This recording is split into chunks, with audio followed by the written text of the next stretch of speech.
నమస్కారం. సుప్రభాత ఘంటారావానికి స్వాగతం. ముందుగా ప్రధానాంశాలు.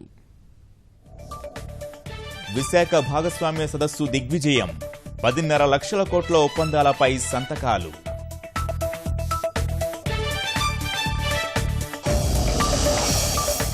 రెండు 2029 నాటికి 100 లక్షల కోట్ల పెట్టుబడులే ఏపీ లక్ష్యం. ఆంధ్రప్రదేశ్ కోసం కూలీగా పనిచేస్తానన్న చంద్రబాబు. హైదరాబాద్లో విదేశీ భవన్, ఓరుగల్లులో పాస్పోర్ట్ కేంద్రం. కేసీఆర్తో భేటీ, విదేశీ వ్యవహారాల కార్యదర్శి హామీ. నేడు దేశవ్యాప్తంగా పల్స్ పోలియో కార్యక్రమం. తెలుగు రాష్ట్రాల్లో ప్రత్యేక ఏర్పాట్లు.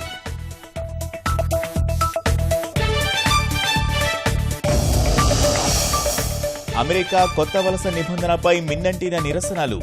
రష్యా, ఫ్రాన్స్ సహా 5 కీలక దేశాధినేతలకు ట్రంప్ వివరణ.